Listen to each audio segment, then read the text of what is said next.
सत्कर्म की महिमा तथा कर्म विपापक का फल। ताक्षर्य ने कहा, हे सूरश्रेष्ठ, मनुष्यों को स्वर्ग और नाना प्रकार के भोग तथा सुख एवं रूप, बल, बुद्धि एवं पराक्रम पुण्य के प्रभाव से प्राप्त होते हैं। पूर्वोक्त प्रकार के लौकिक एवं पारलौकिक भोग पुण्यवान व्यक्तियों को उनके पुण्य से ही प्राप्त होते हैं, अन्यथा नहीं। वे वेद वाक्य सर्वथा सत्य हैं। जिस प्रकार धर्म की ही विजय होती है, अधर्म की नहीं, सत्य की ही विजय होती है, असत्य की नहीं, क्षमा की ही विजय होती है, क्रोध की नहीं। विष्णु ही विजय प्राप्त करते हैं, असुर नहीं। उसी प्रकार मैंने सत्य रूप से यह जाना है कि सुकृत से ही कल्याण होता है। जिसका पुण्य जितना उत्कृष्टम है, वह मनुष्य भी उतना ही श्रेष्ठम है। जिस प्रकार पापी जन्म लेते हैं, जिस कर्म फल के अनुसार जीव जिस भोग का भागी होता है, वह जिन जिन योनियों को जिस रूप में प्राप्त करता है, जैसा उसका रूप होता है, वह सब मैं सुनना चाहता हूँ। हे देव, संक्षेप में आप सभी मेरी इस इच्छित बात को बताने की कृपा करें। श्री कृष्ण ने कहा, हे कश्यप पुत्र गरुड़, शुभाशुभ फलों के भोग के अनंतर जिन लक्षणों से युक्त होकर मनुष्य इस लोक में उत्पन्न होते हैं, उनको तुम मुझसे सुनो। हे पक्षी श्रेष्ठ, इस लोक में आत्मज्ञानियों का शासक गुरु है, दुरात्माओं का शासक राजा है, और गुप्त रूप से पाप करने वाले प्राणियों का शासक सूर्य पुत्र यम है। अपने पापों का प्रायश्चित न किए जाने पर उन्हें अनेक प्रकार के नरक प्राप्त होते हैं। वहाँ की यातनाओं से विमुक्त होकर प्राणी मृत्यलोक में जन्म लेते हैं। मानव योनि में जन्म लेकर वे अपने पूर्व पापों के जिन चिन्हों से युक्त हो रहते हैं, मैं उन लक्षणों को तुम्हें बताऊंगा। सभी पापी यमराज के घर पहुंचकर नाना प्रकार के कष्ट सहन करते हैं। जब उन यातनाओं से उन्हें मुक्ति प्राप्त होती है, तो उनके पापों का भावी शरीर पर चिन्हांकन होता है। उन्हीं चिन्हों से संयुक्त होकर वे पुनः इस पृथ्वी लोक में जन्म ग्रहण करते हैं। यथा असत्यवादी, हकलाकर बोलने वाले, गाय के विषय में झूठ बोलने वाला, गुंगा, ब्रह्महंता, कोढ़ी, मद्यपी, काले रंग के दांतों वाला, स्वर्ण चोर, कुत्सित एवं विकृत नखों वाला और गुरु पत्नी गामी चर्म रोगी होता है, तथा पापियों से संबंध रखने वाला निम्न योनि में जन्म लेता है। और दान न देने वाला दरिद्र, अयाज्य का यज्ञ करने वाला ब्राह्मण, ग्राम सुकर, बहुतों का यज्ञ कराने वाला गधा और आमंत्रक भोजन करने वाला कौवा होता है। बिना परीक्षण किए हुए भोजन को ग्रहण करने वाले निर्जन वन में व्याघ्र होते हैं। अन्य प्राणियों को बहुत तर्जना देने वाले पापी बिलार, कक्ष को जलाने वाला जुगनू, पात्र को विद्या न देने वाला बैल, ब्राह्मण को बासी अन्न देने वाला कुत्ता, दूसरे से ईर्ष्या और पुस्तक की चोरी करने वाला जात्यंध और जन्मांध होता है। फलों की चोरी करने से मनुष्य के संतान की मृत्यु हो जाती है, इसमें संदेह नहीं है। वह मरने के बाद बंदर की योनि में जाता है, तदंतर उसी के समान मुख प्राप्त कर पुनः मानव योनि में उत्पन्न होता है और गंडमाला के रोग से ग्रस्त हो रहता है। जो बिना दिए स्वयं खा लेता है, वह संतानहीन होता है। वस्त्र की चोरी करने वाला गोह, विष देने वाला वायुभक्षी सर्प, संन्यास मार्ग का परित्याग करके पुनः अपने पूर्व आश्रम में प्रविष्ट हो जाने वाला मरुस्थल का पिशाच होता है। जलापहर्ता पापी को चातक, धान्य के अपहरणकर्ता को मूषक और युवा अवस्था को न प्राप्त हुई कन्या का संसर्ग करने वाले को सर्प की योनि प्राप्त होती है। गुरु पत्नीगामी निश्चित ही गिरगिट होता है। जो व्यक्ति जल प्रपात के स्थान को तोड़कर नष्ट करता है, वह मत्स्य होता है। न बेचने योग्य वस्तु को जो खरीदता है, वह बगुला तथा गिद्ध होता है। अयोनिक व्यक्ति भेड़िया और खरीदी जा रही वस्तु में छल करने वाला उलूक की योनि प्राप्त करता है। जो मृतक के एकादश शाह में भोजन करने वाला होता है तथा प्रतिज्ञा करके ब्राह्मणों को धन नहीं देता, वह सियार होता है। रानी के साथ संभोग करके मनुष्य दृष्टि होता है। चोरी करने वाला ग्राम सुकुर, फल विक्रेता श्याम लता होता है। विषली के साथ गमन करने वाला वृष होता है। जो पुरुष पैरों से अग्नि का स्पर्श करता है, वह बिलौटा, दूसरे का मांस भक्षण करने वाला रोगी, रजस्वला स्त्री से गमन करने वाला नपुंसक, सुगंधित वस्तुओं की चोरी करने वाला दुर्गंधदायक प्राणी होता है। दूसरे का थोड़ा या बहुत जिस किसी भी प्रकार से जो कुछ भी मनुष्य अपहरण करता है, वह उस पाप से निश्चित ही तिर्यक योनि में जाता है। हे खगेंद्र, ऐसे तो पहले वाले चिन्ह हैं ही, किंतु इनके अतिरिक्त भी अन्य बहुत से चिन्ह हैं जो अपने अपने कर्मानुसार प्राणियों के शरीर में व्याप्त रहते हैं। ऐसा पापी क्रमशः नाना प्रकार के नरकों का भोग करके अवशिष्ट कर्म फल के अनुसार इन पूर्व कथित योनियों में जन्म लेता है। हे काश्यप, उसके बाद मृत्यु होने पर जब तक शुभ और अशुभ कर्म समाप्त नहीं हो जाते हैं, तब तक सभी योनियों में सैकड़ों बार उसका जन्म होता है, इसमें संदेह नहीं है। जब स्त्री तथा पुरुष के संयोग से गर्भ में शुक्र और शोणित जाता है, तो उसी में पंचभूतों से समन्वित होकर यह 5 भौतिक शरीर जन्म लेता है। तदंतर उसमें इंद्रियां, मन, प्राण, ज्ञान, आयु, सुख, धैर्य, धारणा, प्रेरणा, दुख, मिथ्या अहंकार, यत्न, आकृति, वर्ण, राग, द्वेष और उत्पत्ति विनाश, ये सब उस अनादि आत्मा को सादी मानकर 5 भौतिक शरीर के साथ उत्पन्न होते हैं। उसी समय से वह 5 भौतिक शरीर पूर्व कर्मों से आबद्ध होकर गर्भ में बढ़ने लगता है। हे ताक्षर्य, मैंने जैसा तुमसे पहले कहा है, वैसा ही जीव का लक्षण है। 4 प्रकार के प्राणी समूह में इसी प्रकार के परिवर्तन का चक्र घूमता रहता है। उसी में शरीरधारियों का उद्भव और विनाश होता है। यथा विहित अपने धर्म का पालन करने से प्राणियों को ऊर्ध्व गति तथा अधर्म की ओर बढ़ने से अधोगति प्राप्त होती है। अतः सभी वर्णों की सद्गति अपने धर्म पर चलने से ही होती है। हे वैन, ते देव और मानव योनियों में जो दान तथा भोग आदि क्रियाएं दिखाई देती हैं, वे सब कर्मजन्य फल हैं। घोर अकर्मण से और काम क्रोध के द्वारा अर्जित जो अशुभ पापाचार हैं, उनसे नरक प्राप्त होता है तथा वहां से जीव का उद्धार नहीं होता है। यम मार्ग में स्थित वैतरणी नदी का वर्णन। पाप कर्मों से घोर वैतरणी में निवास। वैतरणी से पार होने के लिए वैतरणी धेनु दान। भगवान विष्णु, गंगा तथा ब्राह्मण की महिमा। गरुड़ ने कहा, हे देव देवेश महाप्रभु, अब आप परम कृपा करके दान के महात्म्य और वैतरणी के प्रमाण का वर्णन करें। श्री कृष्ण ने कहा, हे ताक्षर्य, यमलोक के मार्ग में जो वैतरणी नाम की महानदी है, वह अगाध, दुस्तर और देखने मात्र से पापियों को महाभयभीत करने वाली है। वह पीप और रक्त रूपी जल से परिपूर्ण है। मांस के कीचड़ से परिव्याप्त एवं तट पर आए हुए पापियों को देखकर उन्हें नाना प्रकार से भयाक्रांत करने वाले स्वरूप को धारण कर लेती है। पात्र के मध्य में घी की भांति वैतरणी का जल तुरंत खौलने लगता है। उसका जल कीटाणुओं एवं वज्र के समान सूंड वाले जीवों से व्याप्त है। सूंस, घड़ियाल, वज्रदंत तथा अन्यान्य हिंसक एवं मांस भक्षक जलचरों से वह महानदी भरी हुई है।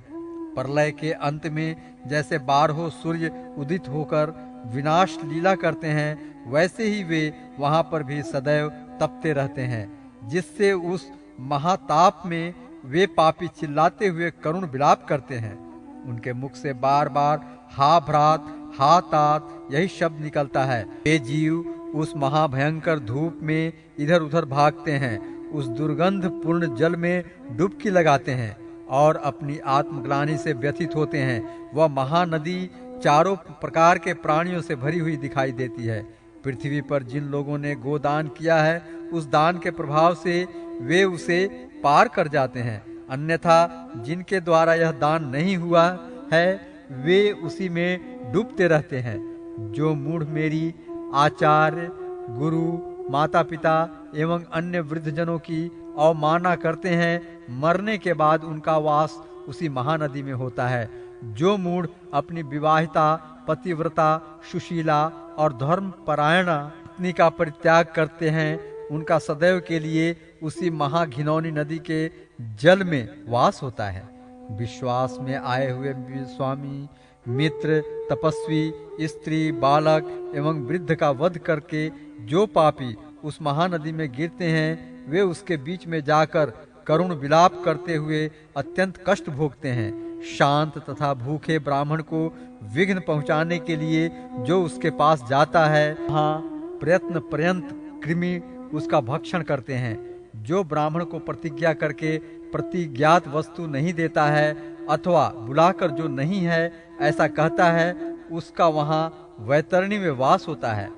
आग लगाने वाला, विष देने वाला, झूठी गवाही देने वाला, मद पीने वाला, यज्ञ का विध्वंस करने वाला, राजपत्नी के साथ गमन करने वाला, चुगलखोरी करने वाला, कथा में विघ्न करने वाला, स्वयं दी हुई वस्तु का अपहरण करने वाला, खेत और सेतु को तोड़ने वाला, दूसरे की पत्नी को प्रदर्शित करने वाला, रस विक्रेता तथा वृषलीपति ब्राह्मण, प्यासी गायों की बावली को तोड़ने वाला, कन्या के साथ व्यभिचार करने वाला, दान देकर पश्चाताप करने वाला, कपिला का दूध पीने वाला, शुद्ध तथा मांस भोजी ब्राह्मण, ये निरंतर उस वैतरणी नदी में वास करते हैं। कृपण, नास्तिक और शूद्र प्राणी उसमें निवास करते हैं। निरंतर असहनीय तथा क्रोध करने वाला, अपनी बात को ही प्रमाण मानने वाला, दूसरे की बात को खंडित कर देने वाला नित्य वैतरणी में निवास करता है। अहंकारी, पापी तथा अपनी झूठी प्रशंसा करने वाला, कृतघ्न, गर्भपात करने वाला वैतरणी में निवास करता है। कदाचित भाग्योदय से यदि उस नदी को पार करने की इच्छा उत्पन्न हो जाए तो तारने का उपाय सुनो। मकर और कर्क की संक्रांति का पुण्यकाल, व्यतिपात योग, दिनोदय, सूर्य चंद्र ग्रहण, संक्रांति, अमावस्या अथवा अन्य पुण्य काल के आने पर श्रेष्ठतम दान दिया जाता है। मन में दान देने की श्रद्धा जब कभी उत्पन्न हो जाए वही दान का काल है, क्योंकि संपत्ति अस्थिर है, शरीर अनित्य है और धन भी सदा रहने वाला नहीं है। मृत्यु सदा समीप है, इसलिए धर्म संग्रहण करना चाहिए। काली अथवा लाल रंग की शुभ लक्षणों वाली वैतरणी गाय को सोने की सींग, चांदी के खूर, कांस्य पात्र की दोहनी से युक्त 2 काले रंग के वस्त्रों से आच्छादित करके सप्तधान समन्वित करके ब्राह्मण को निवेदित करे। कपास से बने हुए द्रोणाचल के शिखर पर ताम्र पात्र में लौह दंड लेकर बैठी हुई स्वर्ण निर्मित यम की प्रतिमा स्थापित करे। सुदृढ़ बंधनों से बांधकर इक्षु दंडों की एक नौका तैयार करे। उसी से सूर्य से उत्पन्न गौ को संबंध कर दे। इसके बाद छत्र, पादुका, अंगूठी और वस्त्रादि से पूज्य श्रेष्ठ ब्राह्मण को संतुष्ट करके जल तथा कुश के सहित इस मंत्र का उच्चारण करते हुए वह वैतरणी गौ उसे दान में समर्पित करे। हे द्विज श्रेष्ठ, महाभयंकर वैतरणी नदी को सुनकर मैं उसको पार करने की अभिलाषा से आपको यह वैतरणी दान दे रहा हूँ। हे विप्रदेव, गौवें मेरे आगे रहें, गौवें मेरे बगल में रहें, गौवें मेरे हृदय में रहें और मैं उन गायों के बीच में रहूं। हे विष्णु रूप, द्विज वरेण्य भूदेव, मेरा उद्धार करो। मैं दक्षिणा सहित वह वैतरणी गौ आपको दे रहा हूँ, आप मेरा प्रणाम स्वीकार करें। इसके बाद सबके स्वामी धर्मराज की प्रतिमा और वैतरणी नाम वाली उस गौ की प्रदक्षिणा करके ब्राह्मण को दान दें। उस समय वह ब्राह्मण को आगे कर उस वैतरणी गौ की पूंछ हाथ में लेकर यह कहे, हे गौ, उस महानदी से मुझे पार उतारने के लिए आप महाभयकारी यमराज के द्वार पर मेरी प्रतीक्षा करें।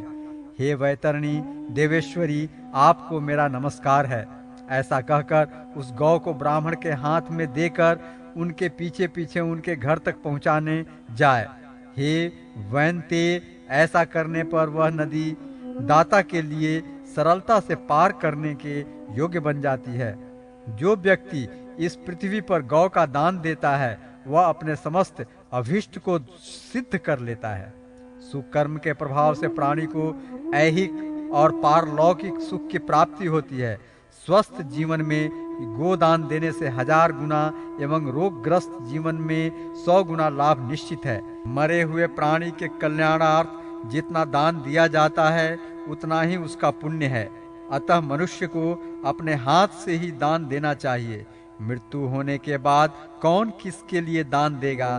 दान धर्म से रहित कृपणता पूर्वक जीवन जीने से क्या लाभ? इस नश्वर शरीर से स्थिर कर्म करना चाहिए। प्राण अतिथि की तरह अवश्य छोड़कर चले जाएंगे। हे पक्षीराज, इस प्रकार प्राणी वर्ग के समस्त दुख का वर्णन मैंने तुमसे कह दिया। इसके साथ यह भी बता दिया है कि प्रेत के मोक्ष एवं लोक मंगल के लिए उसके औद्धर्य दैहिक कर्म को करना चाहिए। सूत जी ने कहा, हे विप्रगण, परम तेजस्वी भगवान विष्णु के द्वारा दिए गए ऐसे प्रेत चरित्र से संबंधित उपदेश को सुनकर गरुण को अत्यंत संतुष्टि प्राप्त हुई। हे ऋषियों, जीव जंतुओं के जन्मादि का यही सब विधान है। यही जन्म मरण प्रेतत्व अथवा औद्धर्य दैहिक कृत्य का नियम है। मैंने सब प्रकार से उनके मोक्ष आदि कारण का वर्णन कर दिया है। जिनके हृदय में नील कमल के समान श्याम वर्ण वाले भगवान जनार्दन विराजमान हैं, उन्हीं को लाभ और विजय प्राप्त होती है। ऐसे प्राणियों की पराजय कैसे हो सकती है? धर्म की जीत होती है, अधर्म की नहीं। सत्य ही जीतता है, असत्य नहीं। क्षमा की विजय होती है, क्रोध की नहीं। विष्णु ही जीतते हैं, असुर नहीं। विष्णु ही माता हैं, विष्णु ही पिता हैं और विष्णु ही अपने स्वजन्य बांधव हैं। जिनकी बुद्धि इस प्रकार स्थिर हो जाती है, उनकी दुर्गति नहीं होती है। भगवान विष्णु मंगल स्वरूप हैं, गरुड़ ध्वज मंगल हैं, भगवान पुंडरी काक्ष मंगल हैं एवं हरि मंगल के ही आयतन हैं। हरि ही गंगा और ब्राह्मण हैं। ब्राह्मण तथा गंगा उन विष्णु के मूर्त रूप हैं। अतः गंगा, हरि एवं ब्राह्मण ही इस त्रिलोक के सार हैं। इस प्रकार सूत जी महाराज के मुख से निकली हुई सभी शास्त्रों के मूल तत्वों से सुशोभित भगवान विष्णु की वाणी रूपी अमृत का पान करके समस्त ऋषियों को बहुत संतुष्टि प्राप्त हुई। वे सभी परस्पर उन सर्वार्थ दृष्टा सूत जी की प्रशंसा करने लगे। शौनक आदि मुनि भी अत्यंत प्रसन्न हो गए।